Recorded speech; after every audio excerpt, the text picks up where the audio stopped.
My husband spent our entire life savings on a luxury vacation with his mistress. He thought I'd never find out, but when I did, I made sure he'd lose everything, including the designer watch she bought him with my money. The shrill sound of my phone's notification pierced through the peaceful Saturday morning. I was enjoying my coffee on our patio, scrolling through social media when my friend Jessica's message popped up.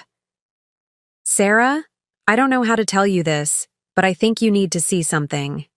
Before we jump back in, tell us where you're tuning in from, and if this story touches you, make sure you're subscribed, because tomorrow I've saved something extra special for you. Attached was a photo that would shatter my world, forever. There, on my screen, was my husband David, wrapped in an intimate embrace with a woman I'd never seen before. They were standing on what looked like a private beach, the crystal-clear waters of the Maldives stretching endlessly behind them. The timestamp showed it was from just 3 days ago, when David was supposedly at a critical business conference in Chicago. For a moment, I couldn't breathe. The coffee cup slipped from my trembling hands, shattering on the patio tiles.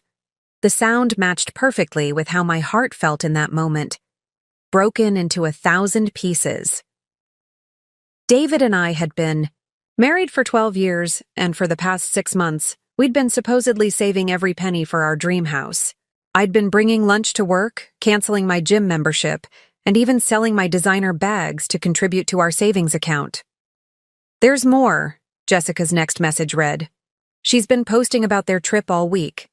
Sarah, she's wearing the diamond bracelet you thought David bought for your anniversary." My hand shook as I scrolled through the woman's public Instagram profile.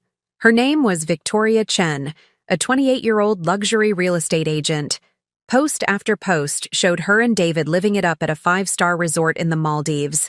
Sunset, dinners, champagne breakfasts, private yacht tours. Each swipe felt like a knife twisting deeper into my heart. But it was her latest post that made my blood run cold. There she was, lounging by an infinity pool. Caption reading, "When he empties his savings account just to give you the vacation of your dreams. Sorry, wifey, but he clearly knows where to invest his money now.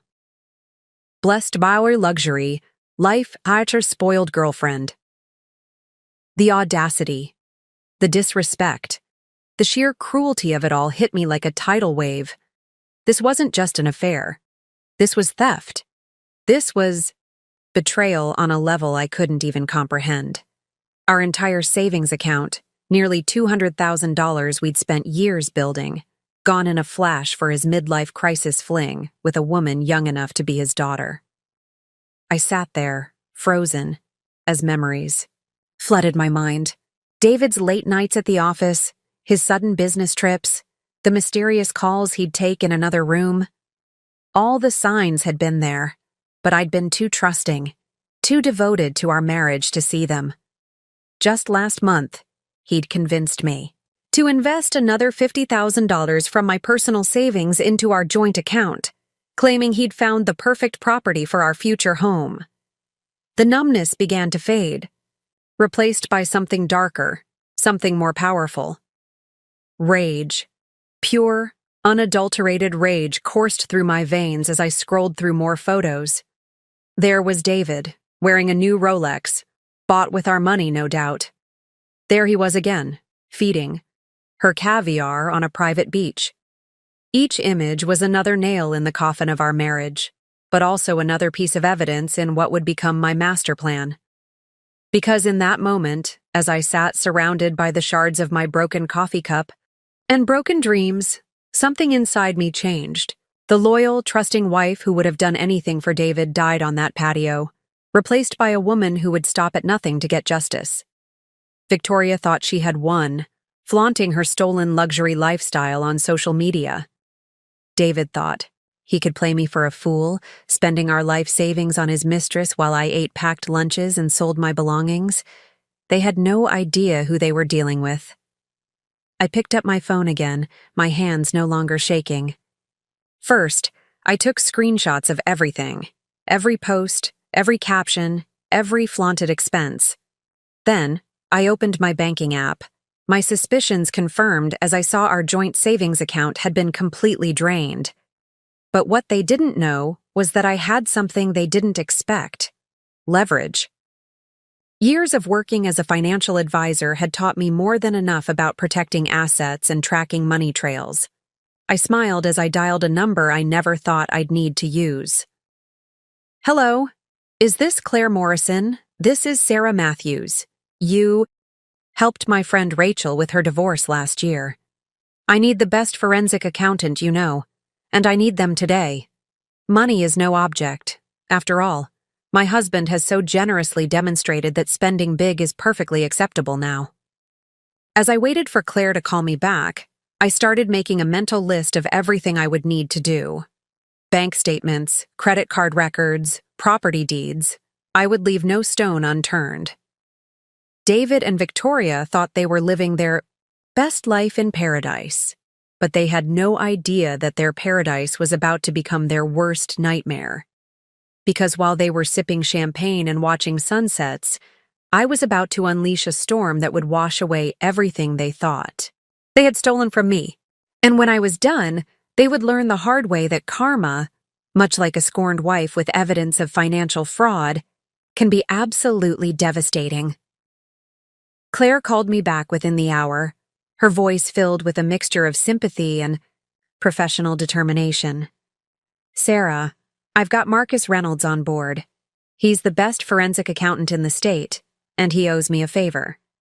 Can you meet us at my office in 2 hours?" I was already dressed and grabbing my car keys before she finished speaking. As I drove to Claire's downtown office, my mind raced with possibilities. I thought about all the times David had insisted on handling our finances, claiming his business. Experience made him better suited for it. How convenient that had been for him. How naive I'd been to trust him so completely. The sleek office building loomed before me, its glass exterior reflecting the bright morning sun. Claire's office was on the 20th floor, with a view of the city that usually took my breath away. Today, I barely noticed it.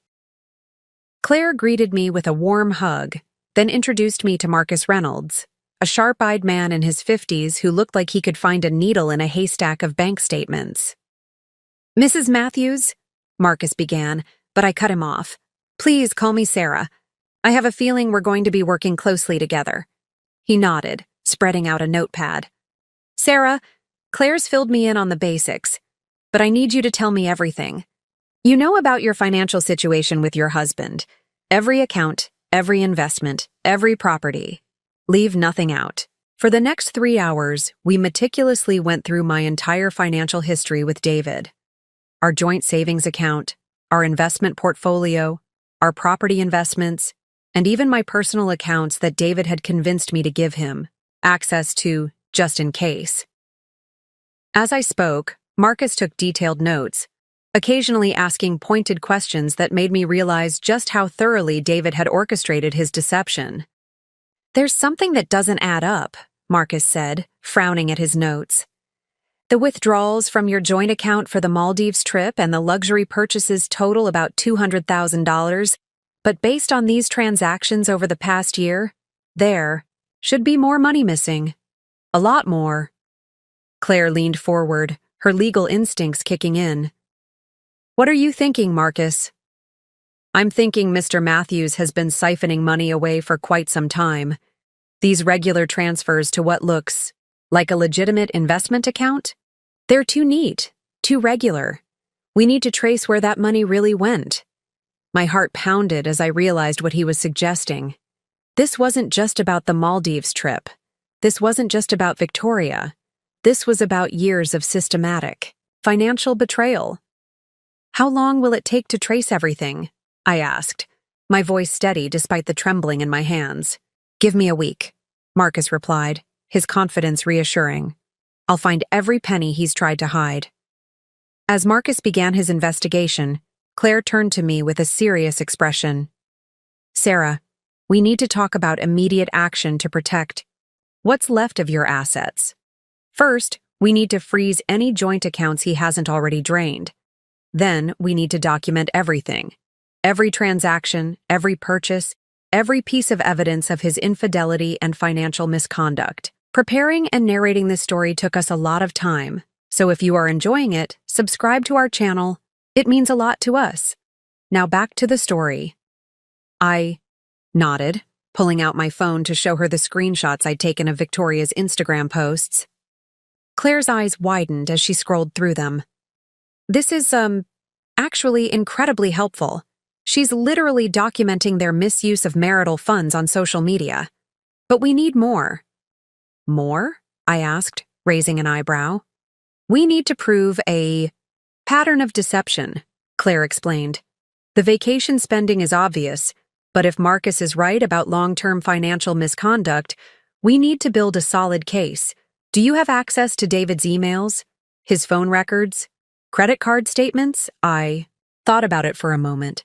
I have access to our shared cloud account where he backs up his phone. He thinks I never check it because I'm not tech-savvy enough. He used to joke about it. Claire's smile was predatory. Perfect. People get careless when they think they're smarter than everyone else. But before we dig deeper, we need to get you some protection. I'm calling in another favor. She picked up her phone and dialed a number. Hey, Rachel. Remember that PI you used during your divorce? Is he any good with digital surveillance? She listened for a moment, then smiled. Perfect. Can you send me his number? Turning back to me, Claire's expression was determined. We're going to need eyes on David when he returns, not just for evidence of the affair, but to track his movements, his meetings, anywhere he might be hiding assets or making plans to hide more. Just then, my phone buzzed with a text from Jessica. Sarah, V just posted another story. They're extending their stay another week. David's claiming his business conference got extended. I showed the message to Claire, who scoffed. Another week of documented evidence? They're making this almost too easy. She paused, studying my face. Are you okay? I took a deep breath, surprised to find that I was. The pain was still there, but it had crystallized into something harder, something more focused. I'm better than okay. I'm ready to fight. Good, Claire nodded. Because we're not just going to fight, we're going to win. As I left Claire's office that afternoon, my head was spinning with everything we'd discussed. Marcus was already deep into his investigation of our finances. Claire was drafting preliminary divorce papers and preparing injunctions to freeze assets.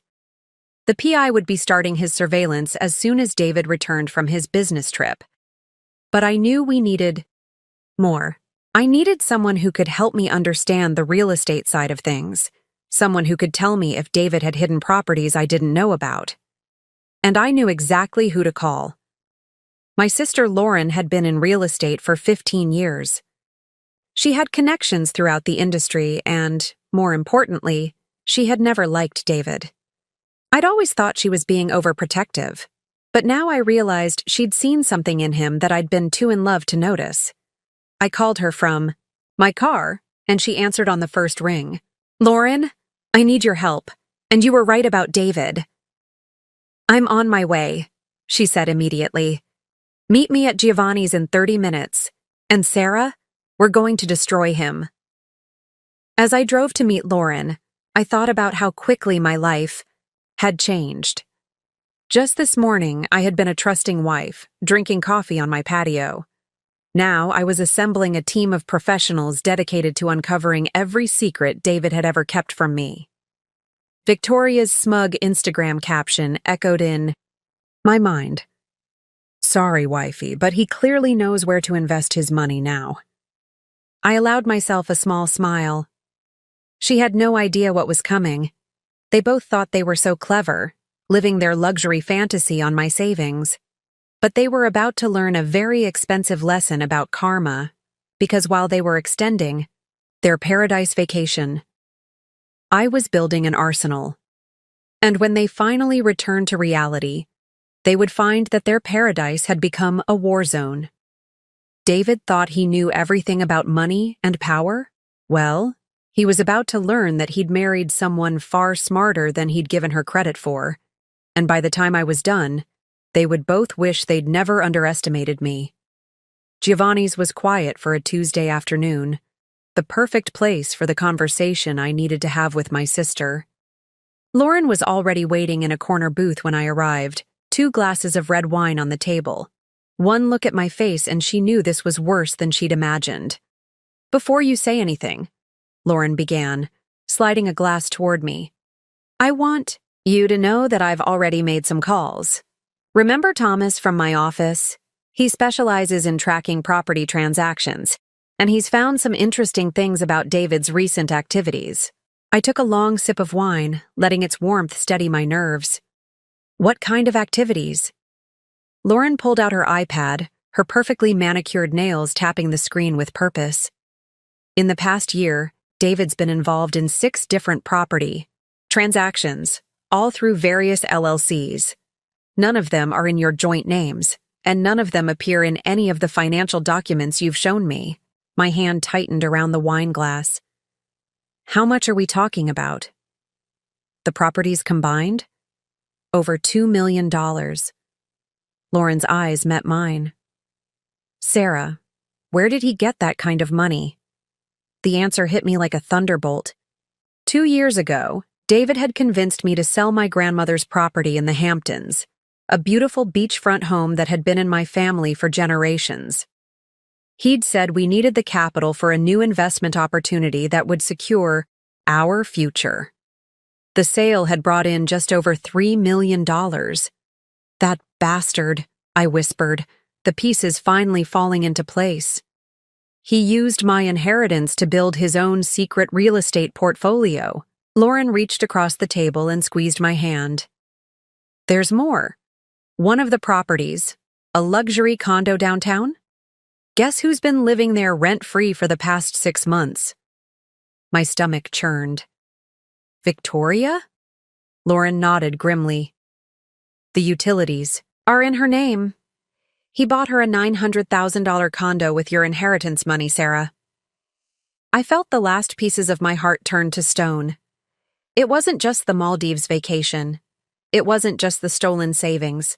David had been systematically stealing from me for years, using my own family's money to fund his affair and set up his mistress in luxury. Just then, my phone buzzed with an email from Marcus Reynolds. The subject line read, "Urgent, financial findings." My hands shook as I opened it. "Sarah, I've completed the preliminary investigation into your husband's financial activities. What I've found is deeply concerning. Beyond the known withdrawals for the Maldives vacation, I've discovered a pattern of systematic fund transfers to multiple undisclosed accounts, substantial investments in properties not declared in your joint tax returns, regular cash withdrawals totaling over $50,000 per month for the past year by 4, multiple credit cards in his name only, with charges at high-end jewelry stores, hotels, and restaurants.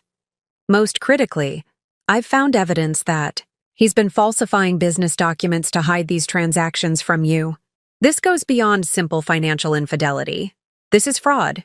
We need to meet immediately. Best regards, Marcus." I handed my phone to Lauren, watching as her expression darkened with each line she read.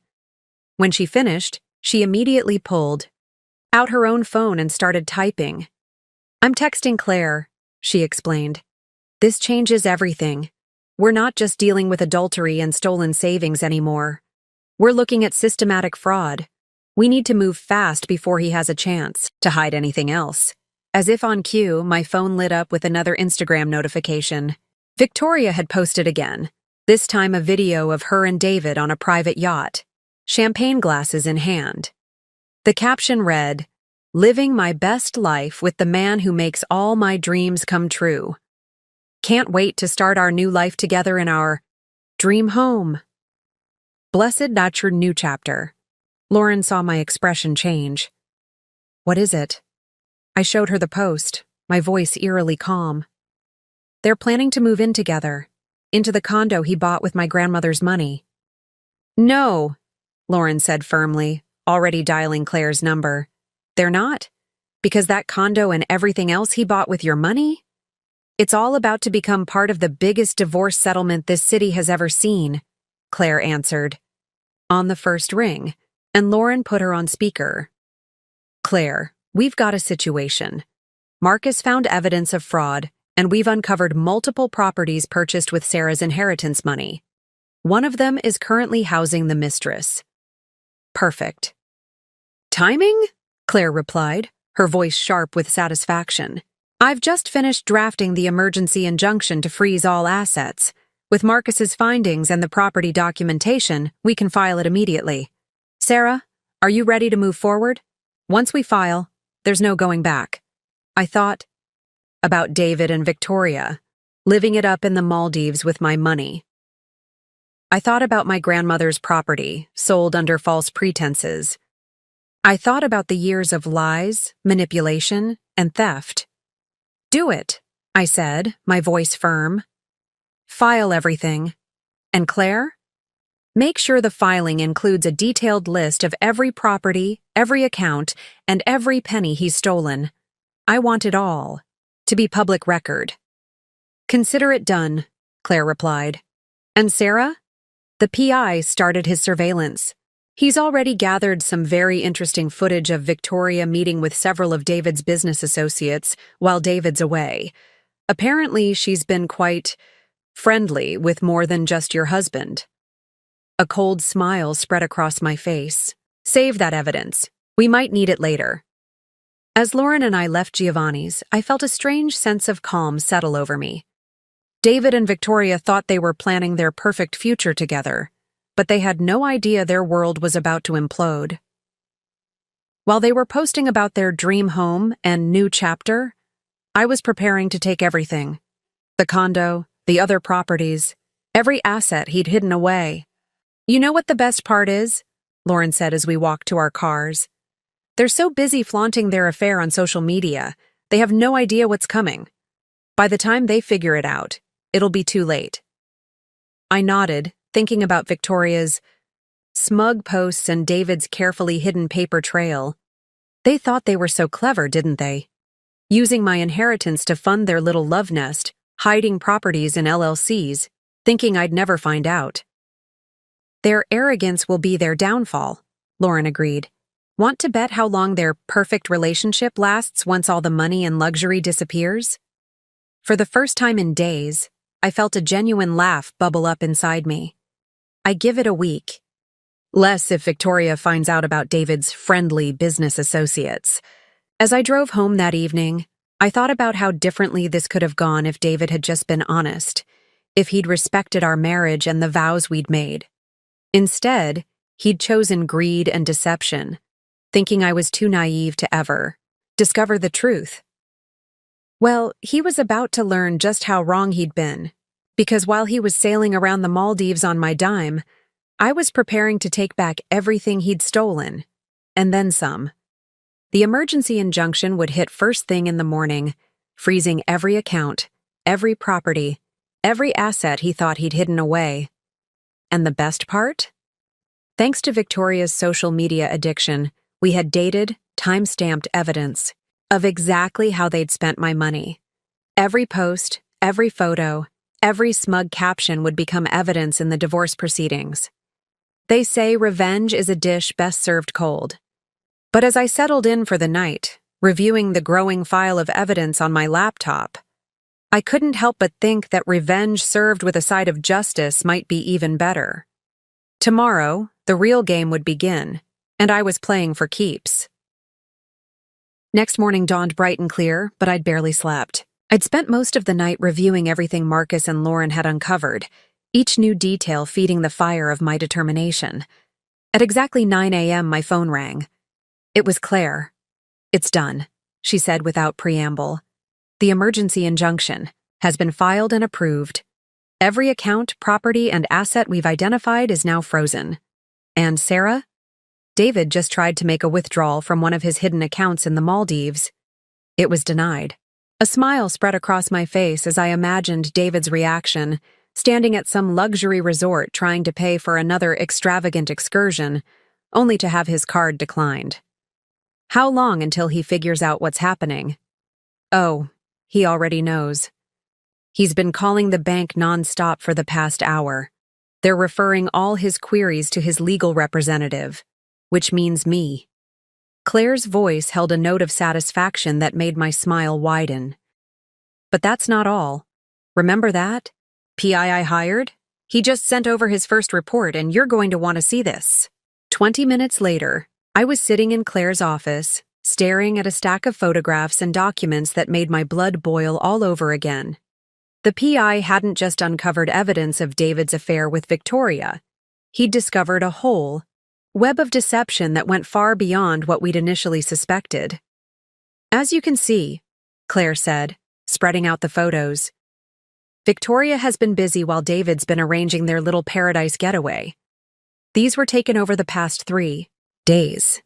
The photos showed Victoria meeting with various men at upscale restaurants and hotels, all of them looking very intimate.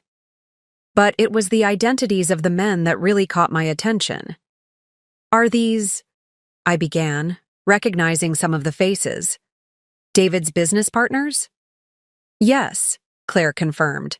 Apparently, Victoria has been quite busy maintaining good relationships with all of David's key associates, but here's where it gets really interesting. She pulled out another document. According to our investigation, she's been receiving regular payments from at least 3 of them, all funneled through the same type of hidden accounts David used. I sat back, the implications hitting me like a wave. So, while David's been spending my money on her, she's been playing him like a fiddle, Claire finished, and profiting quite nicely from multiple sources. But wait, there's more. She pulled up an email on her computer. Marcus just sent this over. Remember those property transactions Lauren found? Turns out Victoria's been getting kickbacks from those too. She's been working with the real estate agents involved to inflate the purchase prices, then splitting the difference. My shock must have shown on my face because Claire quickly added, "This is actually good news for us. It proves systematic fraud and conspiracy. With this evidence, we can go after everything, not just your joint assets, but all the hidden properties and accounts too." Just then, my phone buzzed. It was a text from David. What the hell is going on? Why are my accounts frozen? Call me immediately! Moments later, another message came through, this time from Victoria's number. You think you're so clever freezing the accounts? David and I already have everything planned. You can't stop us from being together. He never loved you anyway. I showed the messages to Claire, who practically purred with satisfaction. Perfect. They're panicking. And look, Victoria just confirmed their relationship in writing. Between this, her social media posts, and our other evidence, they don't have a leg to stand on. What's our next move? I asked, feeling more empowered by the minute. Well, Claire said, pulling out another document, now that we have proof of fraud and conspiracy, we can expand the injunction to include Victoria's assets too. After all, she's been knowingly profiting from misappropriated marital funds. I raised an eyebrow. Can we really do that? We can and we will. In fact, Claire checked her watch with a predatory smile. The papers should be being served to her right now, at her workplace in front of all her colleagues. As if on cue, my phone buzzed again. It was a message from Jessica, who worked in the same real estate office as Victoria. OMG, Sarah. You won't believe what just happened. 2 officers just walked in and served Victoria with legal papers. She's having a complete meltdown in the middle of the office. She's screaming about how this is all your fault and how you're ruining everything. Everyone is recording it. I couldn't help but laugh. Karma really is something, isn't it? Claire nodded, but her expression remained serious. This is just the beginning. David's flight back is scheduled for tomorrow. Once he lands, he'll be served with papers too. But Sarah, you need to be prepared. He's not going to go down without a fight. Let him fight, I said, my voice steady. I have the truth on my side. And thanks to Victoria's social media addiction and their own greed, I have all the evidence I need. Just then, Claire's phone rang. After a brief conversation, she turned to me with a gleam in her eye. That was Marcus. He's found something big, really big. Remember how David convinced you to sell your grandmother's property? Well, he didn't just use that money to buy properties for Victoria. He used it as collateral for loans, massive loans, which he then used to make even more secret investments. How massive are we talking? I asked, my stomach tightening. Millions, Claire replied. And here's the best part. He used forged documents with your signature to get those loans. We're not just talking divorce court anymore. We're talking criminal charges. I sat there for a moment, letting it all sink in. David hadn't just betrayed our marriage. He'd committed actual crimes in his greed to build his secret empire.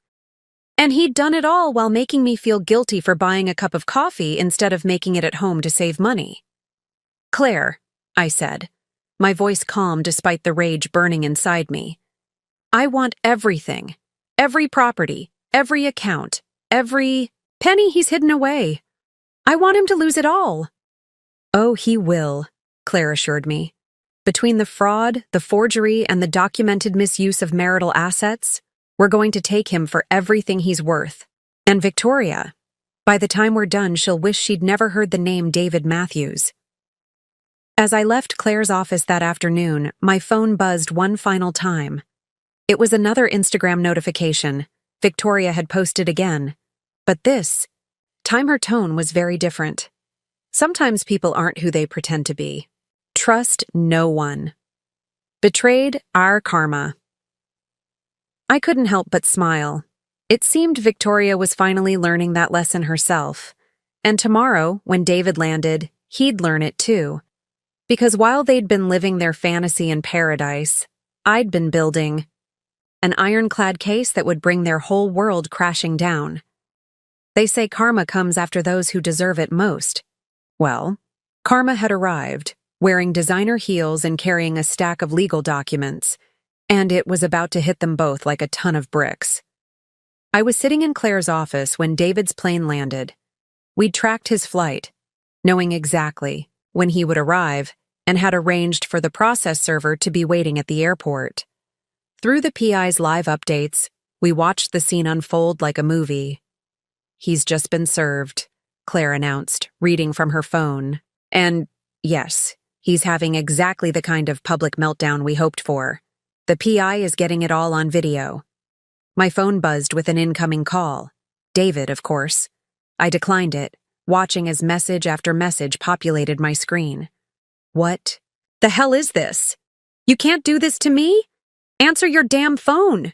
You have no idea what you're doing. I'm going to destroy you for this. Each threat only confirmed that we'd made the right move. I showed the messages to Claire, who documented them with a satisfied nod.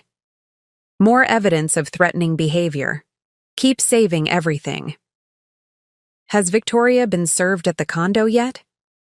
I asked, thinking of the luxury apartment he'd bought her with my grandmother's money. Claire's smile was positively predatory.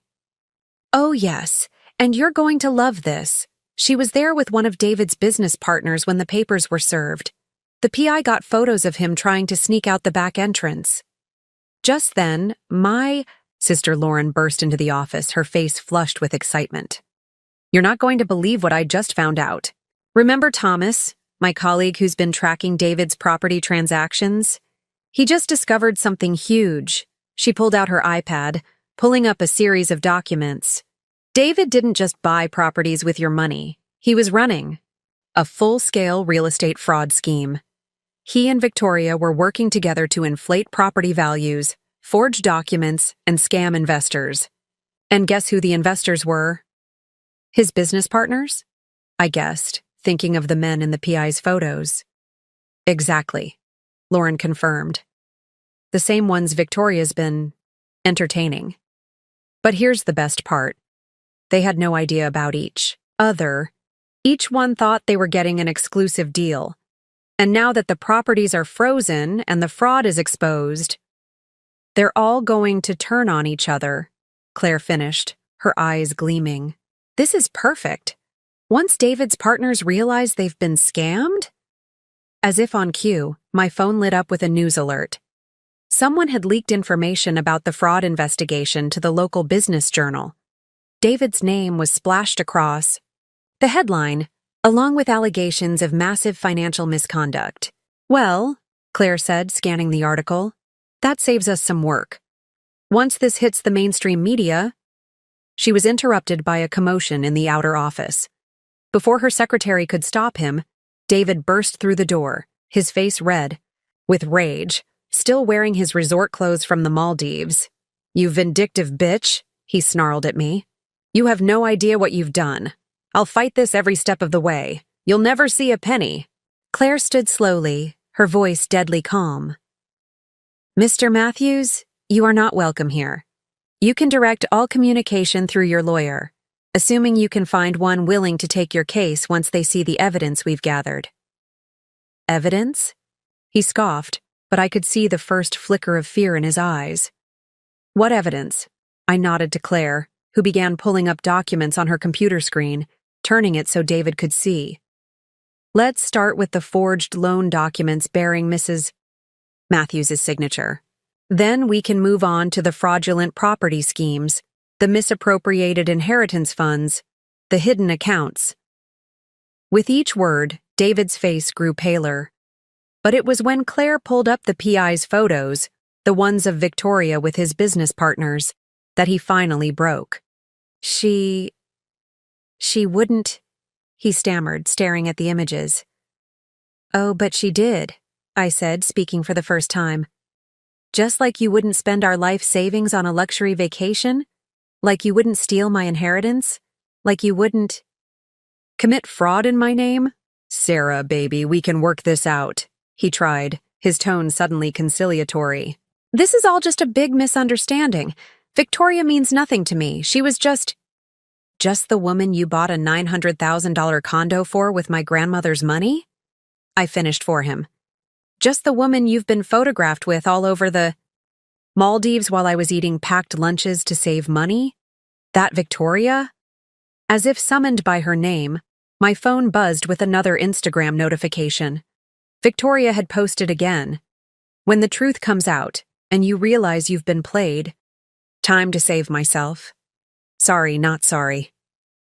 I showed David the post, watching as the color drained from his face. "Looks like your girlfriend is already jumping ship. I wonder how many of your secrets she's planning to share to save herself." "You don't understand," David said desperately. "The properties, the investments, it's all legitimate business. I can explain everything." "To the forensic accountants?" Claire interjected smoothly. "Or to the fraud investigators, because they're very interested in hearing your explanations." Just then, Lauren walked in, holding her phone. "David, perfect timing. Your business partners are all over the news, distancing themselves from you and denying any knowledge of the fraudulent schemes. They're calling for a full investigation." David collapsed into a chair, his resort tan unable to hide how pale he'd become. "This will ruin me," he whispered. "No, David," I corrected him, standing up to my full height. "You ruined yourself. Every decision, every lie, every betrayal, those were all your choices. I'm just making sure you face the consequences." "What do you want?" he asked, his voice hollow. "Everything," I replied simply. "Every property, every account, every asset you've hidden away, and a full confession of your financial fraud, including how you forged my signature and stole my inheritance. And if I refuse?" Claire smiled coldly. "Then we take this evidence to the district attorney. I'm sure they'd be very interested in the criminal aspects of your activities." David's phone began ringing, Victoria's face flashing on the screen. He declined the call, but not before we all saw the string of frantic messages from her. "David, they're saying we committed fraud. Your partners are talking to the police. Call me back now. I'm not going down for this." The man who had swaggered into the office minutes ago was gone, replaced by someone who finally realized just how completely his world was collapsing. "I'll sign whatever you want," he said quietly. "Just keep me out of jail." As Claire's assistant, led David out to begin the paperwork. I felt a strange sense of peace wash over me. The man I had loved, the man who had betrayed me so completely, had finally been revealed for what he truly was. My phone buzzed one final time. Another post from Victoria. Sometimes karma comes for the people who deserve it most. Goodbye. Paradise. Hello, consequences. Lessons learned. I couldn't have said it better myself. Paradise was indeed over, and consequences had finally arrived, and they were absolutely glorious. The next few weeks unfolded like a masterclass in karma. While David had crumbled in Claire's office, agreeing to sign everything we put in front of him, Victoria proved to be less willing to go quietly into the night. But her desperate attempts to save herself only made everything so much sweeter. You need to see this, Lauren said, bursting into my new penthouse apartment one morning. I'd moved out of our shared home the day after the confrontation, using some of the newly recovered funds to rent a gorgeous space overlooking the city. Victoria just went on a local morning show to tell her side of the story. We pulled up the interview on YouTube, watching as Victoria, dressed in a conservative outfit that was a far cry from her usual revealing attire, tried to paint herself as an innocent victim of David's manipulation. I had no idea he was married, she claimed, dabbing at perfectly dry eyes with a tissue. He told me he was divorced, that his ex-wife had taken everything. That's why we had to keep our relationship quiet. Lauren and I exchanged glances, then burst out laughing. Within minutes, my phone was flooded with messages from friends and acquaintances, all sharing screenshots from Victoria's own social media, post after post where she'd tagged herself as the other woman and bragged about stealing someone else's husband. Should we show the TV station her posts? Lauren asked, grinning wickedly.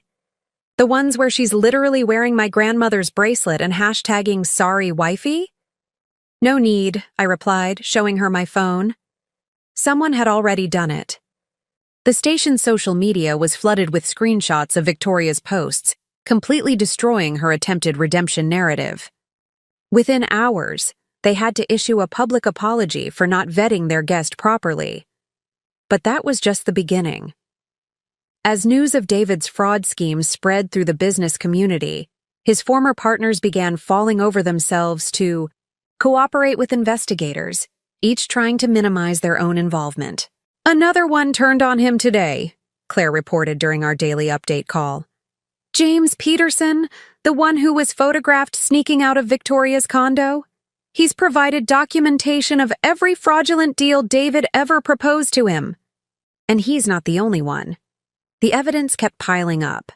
Bank records, forged documents, fake investment proposals. With each new revelation, David's carefully constructed house of cards collapsed further. The man who had once prided himself on his business acumen and social standing was now a pariah in the very circles he'd once dominated. Victoria's fall from grace was equally spectacular. After her disastrous TV interview, more women came forward, with stories about her. Other wives whose husbands she'd targeted, other businesses she'd scammed. Her real estate license was suspended pending investigation, and her luxury lifestyle came to an abrupt end. Look at this, Lauren said one evening, showing me a listing on her iPad. It was for Victoria's condo, the one David had bought her with my grandmother's money. She's trying to sell it quickly, probably to cover her legal fees. But with the fraud investigation and property freeze, she can't. What a shame, I said, not feeling very sorry at all. How are those legal fees piling up? Claire had kept me updated on that front too. Victoria's attempts to distance herself from the fraud had backfired spectacularly. In trying to prove she was just an innocent bystander, she'd accidentally revealed details about other schemes we hadn't even known about. She's facing multiple charges, Claire confirmed. Fraud, conspiracy, receiving stolen property, and that's just the beginning. Her lawyer quit yesterday. Apparently, she can't pay her bills anymore now that all her sugar daddies have abandoned her. The karma train wasn't finished yet. A week later, Jessica sent me a video that had gone viral on social media. It showed Victoria being escorted out of a luxury department store, screaming about how her credit cards couldn't possibly be declined, demanding to speak to the manager. The same woman who had once bragged about spending my savings was now facing the harsh reality of life without access to other people's money. David wasn't faring much better. After signing over everything in exchange for Claire's help in minimizing his potential jail time, he'd moved into a small apartment on the outskirts of town. The last I heard, he was working as a junior sales representative at a car dealership. Quite a fall for a man who'd once claimed he was too good for any job that didn't have executive in the title. "How does it feel?" Lauren asked one evening, as we sat on my penthouse balcony, watching the sunset over the city. "Being the one who brought down their whole empire?" I took a sip of champagne. Real champagne, not the cheap stuff David had made me buy while he was spending our savings on luxury vacations with Victoria. "It feels like justice." My phone buzzed with a notification. It was from the real estate agency where Victoria used to work. They'd finally finished their internal investigation and wanted to thank me for my help in exposing the fraud. As a gesture of goodwill, they offered to help me sell the properties we'd recovered from David, including Victoria's condo. "Speaking of justice," I said, showing Lauren the message, "what do you think about turning Victoria's love nest into a women's shelter? Something good should come out of all this." Lauren's eyes lit up. "That would be perfect. Want me to make some calls?" As she pulled out her phone to start working on the arrangements, I thought about how differently everything had turned out from what David and Victoria had planned. They thought they could steal my money, my property, my dignity. But in the end, they'd lost everything while I'd emerged stronger than ever. My phone buzzed again. This time, it was a news alert. "Local woman turns ex-husband's fraud fortune into charitable foundation." The article detailed how I was using the recovered assets to help other women escape toxic relationships and financial abuse. The comments section was filled with supportive messages, including one that made me smile. "From victim to victor. Now that's what I call revenge served perfectly cold." They had no idea. This wasn't just revenge. This was justice, karma, and personal transformation all rolled into one. David and Victoria had tried to break me, but instead, they'd forced me to become stronger, smarter, and more resilient than I'd ever been. As the sun set on another perfect evening, I raised my glass in a silent toast. To new beginnings, to karma well served, and to the valuable lesson David and Victoria had learned the hard way. Never underestimate a woman who knows her worth. Because while they'd been living their fantasy in paradise, I'd been building something real and lasting, a legacy of strength, justice, and transformation. And that was worth more than all the luxury vacations in the world. 1 year later, I stood at the podium of our newly opened Women's Financial Freedom Center, formerly known as Victoria's Luxury Condo. The irony wasn't lost on anyone. The very property that had once housed my husband's mistress now served as a beacon of hope for women escaping financial abuse and toxic relationships. Sometimes, I began my speech to the gathered crowd, the worst betrayals lead us to our greatest purpose. The audience, filled with supporters, survivors, and members of the press, listened intently as I shared the story of how this center came to be. Lauren sat in the front row, beaming with pride. Next to her was Claire, who had become not just my lawyer but a dear friend and board member of my new foundation. Together, we had transformed the pain of betrayal into something powerful and meaningful. "Mrs. Matthews," a reporter called out during the Q&A session, "can you comment on the recent news about your ex-husband and his former girlfriend?" I smiled, having anticipated this question. David and Victoria's story had become something of a cautionary tale in our city. After the dust settled from the initial legal proceedings, their lives had taken very different paths, both equally satisfying from a karma perspective. I think their situations speak for themselves. I replied diplomatically. But this center isn't about them. It's about helping other women avoid and escape similar situations. What I didn't say was that David had recently been spotted working as a junior sales associate at a used car lot on the outskirts of town, living in a small studio apartment above a laundromat. His attempts to rebuild his life had been hampered by the fact that nobody in the business community would touch him with a 10-foot pole. His name had become synonymous with fraud and betrayal. Victoria's fall from grace had been even more spectacular. After her failed attempt to play the victim, on local television, she'd tried to restart her real estate career in another state. However, her past quickly caught up with her. A quick Google search of her name now brought up countless articles about her role in David's fraud scheme, along with her own social media posts bragging about stealing a married man and spending his wife's money. Last I heard, she was working as a waitress in a small diner, her designer clothes and luxury lifestyle nothing but a distant memory. Her Instagram account, once filled with smug posts about living her best life with other women's husbands, had been deleted, but screenshots lived forever, regularly recirculating whenever someone new discovered the story. The best revenge, I continued addressing the audience, isn't about destroying others. It's about rebuilding yourself stronger than ever. And I had rebuilt myself. The money we'd recovered from David's fraud, including my grandmother's stolen inheritance, had been put to good use.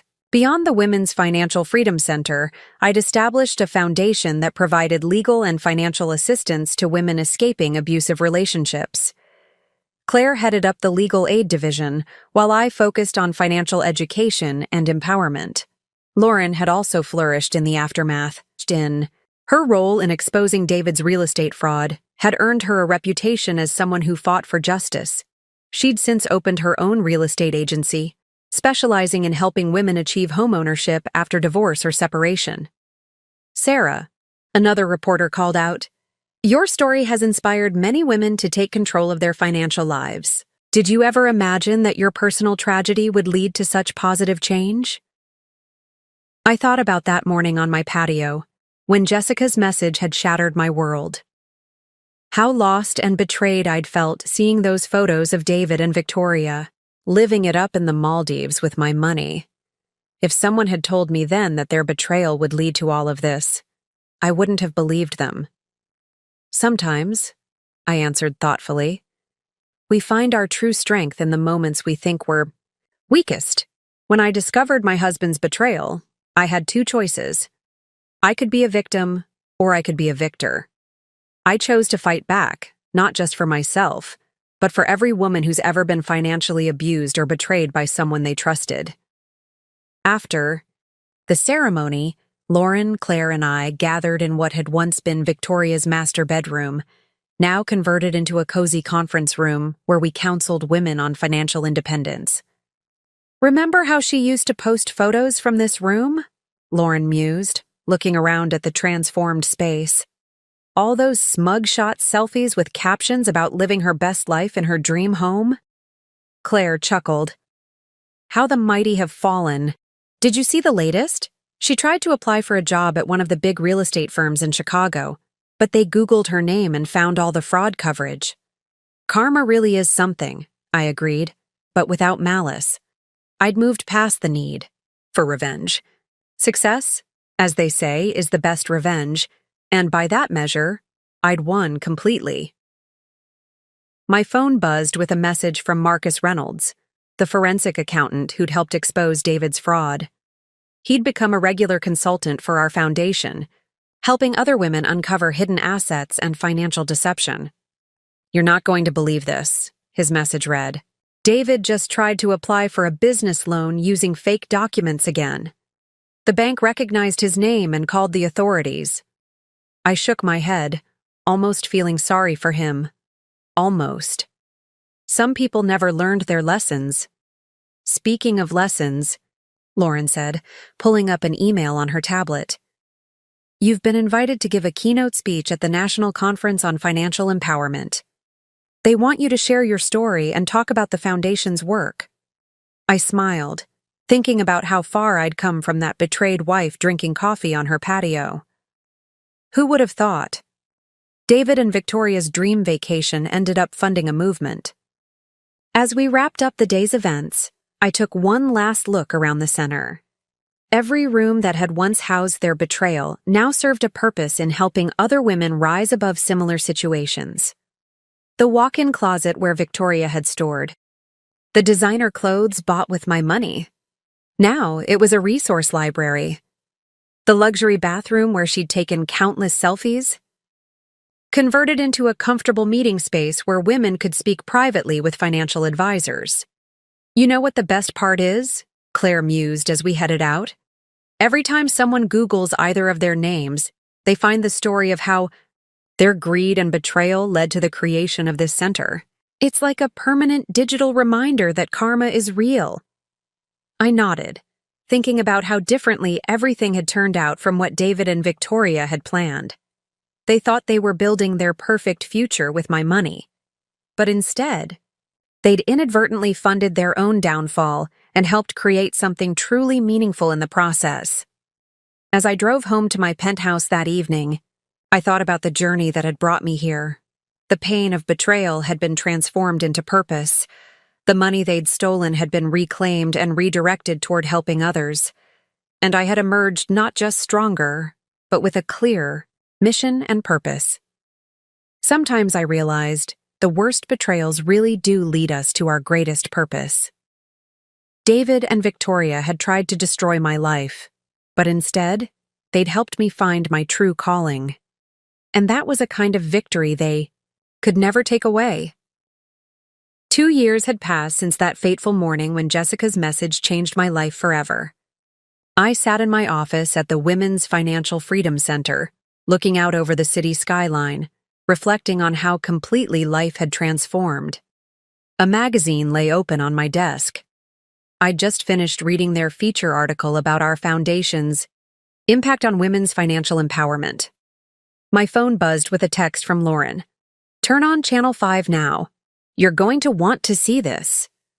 I flicked on the office television just in time to catch a breaking news story. David had been arrested again, this time for attempting to run a small-scale investment scam at the car dealership where he worked. Old habits really did die hard. Local car salesman David Matthews, previously convicted of major financial fraud, has been arrested for attempting to deceive customers with fraudulent financing schemes, the reporter announced. Matthews, who lost his business empire 2 years ago after his then-wife exposed his massive fraud operation, appears to have fallen back into old patterns. I shook my head, feeling a mixture of pity and vindication. David had never learned. He couldn't seem to live without trying to scam someone. But this time, he'd face consequences without me there to negotiate a lighter sentence. My office door opened, and Claire walked in, already aware of the news. "Well, looks like David's going to be enjoying some state-sponsored accommodation for a while," she said with a slight smirk. "But that's not why I'm here. We just got the latest impact reports from the foundation." She laid out a folder filled with statistics and success stories. In the past year alone, our center had helped over 300 women escape financially, abusive relationships, recover stolen assets, and build new lives for themselves. We'd expanded to 3 new locations, with plans for 2 more in the works. "Remember Victoria's old social media catchphrase?" Claire asked. "Living my best life?" I saw her yesterday at that little diner on 4th Street. She's still waiting tables, wearing what looked like knockoff designer clothes. The mighty have fallen indeed. But Victoria's downfall wasn't just about losing her luxury lifestyle. She'd become a cautionary tale in real estate circles, her name synonymous with fraud and unethical behavior. The last time she'd tried to restart her real estate career, someone had made a viral video compiling all her old social media posts bragging about stealing my money and my husband, set against footage of her current life serving coffee and burgers. "Speaking of social media," Claire continued, pulling up her tablet, "have you seen the latest trending hashtag? Our financial freedom fighter. It started after your keynote speech at last week's conference." Women are sharing their own stories of financial recovery and independence. I smiled, remembering the conference. I'd shared my story, not just of David's betrayal and Victoria's cruel flaunting of their affair, but of how that betrayal had led to something bigger than revenge.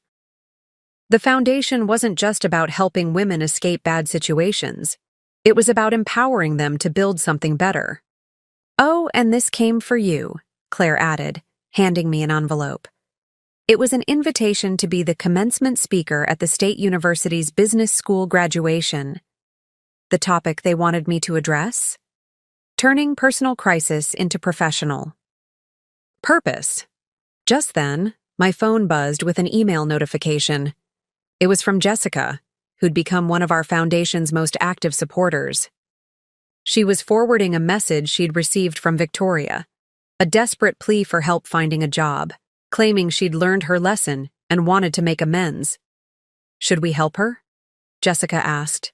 I thought about it for a moment. The old me, the one who'd been consumed by thoughts of revenge, might have enjoyed Victoria's continued struggles. But I wasn't that person anymore. "Tell her to come to the center," I replied. "She can start by taking our financial literacy course, and if she's serious about changing her life, we'll help her find legitimate work. After all, she's a perfect example of why our program is needed." Claire raised an eyebrow. "That's very generous of you." "It's not about generosity," I explained. "It's about breaking the cycle. Victoria thought she could find security by stealing from other women. If we can help her learn to build her own security instead, that's one less person out there causing the kind of harm we're trying to prevent." Later that afternoon, I led a workshop for our newest group of clients, women who, like I once was, were dealing with financial betrayal and abuse. As I looked at their faces, I saw my own past reflected back at me, the pain, the uncertainty, the fear. But I also saw something else: determination, strength, and hope. 2 years ago, I told them, I was sitting where you are now. My husband had stolen my inheritance, drained our savings, and run off to paradise with his mistress. I thought my life was over. But sitting here today, I can tell you with absolute certainty that what felt like an ending was actually a beginning. One of the women raised her hand. "But weren't you afraid? Starting over from nothing?" I smiled, remembering those first terrifying days after discovering David's betrayal. I wasn't starting from nothing. I was starting with something powerful. The truth about my own strength. And that's what each of you has too. Strength you might not even know about yet. After the workshop, I met with Lauren for our weekly dinner. We'd made it a tradition, a time to catch up and reflect on how far we'd come. She'd just finished helping one of our center's clients buy her first home after leaving an abusive marriage. "Remember, when we thought the worst thing that could happen was discovering David's affair?" Lauren mused. "Who would have thought his betrayal would lead to all of this?" I looked around the restaurant, the same one where we'd sat a year ago, plotting my revenge against David and Victoria. Back then, I'd been focused on making them pay for what they'd done. I'd never imagined that their betrayal would become the catalyst for helping hundreds of other women find their own strength. "Life has a funny way of working out," I replied. "David and Victoria thought they were writing the end of my story. Instead, they just wrote the beginning of something much bigger than themselves." My phone buzzed one final time that evening. A news alert about David's arrest. The comments section was filled with people sharing links to our foundation's website, encouraging others to learn from my story. Someone had even dug up Victoria's old Instagram posts about their Maldives vacation, juxtaposing them with photos of our center's success stories. From paradise to karma, from betrayal to purpose, from victim to victor, the journey had been transformative in ways I never could have imagined. David and Victoria had tried to break me, but instead, they'd helped me build something unbreakable, a legacy of strength, hope, and real lasting change. And that, I realized, was the greatest revenge of all. Up next, you've got 2 more standout stories right on your screen. If this one hit the mark, you won't want to pass these up. Just click and check them out. And don't forget to subscribe and turn on the notification bell so you don't miss any upload from us.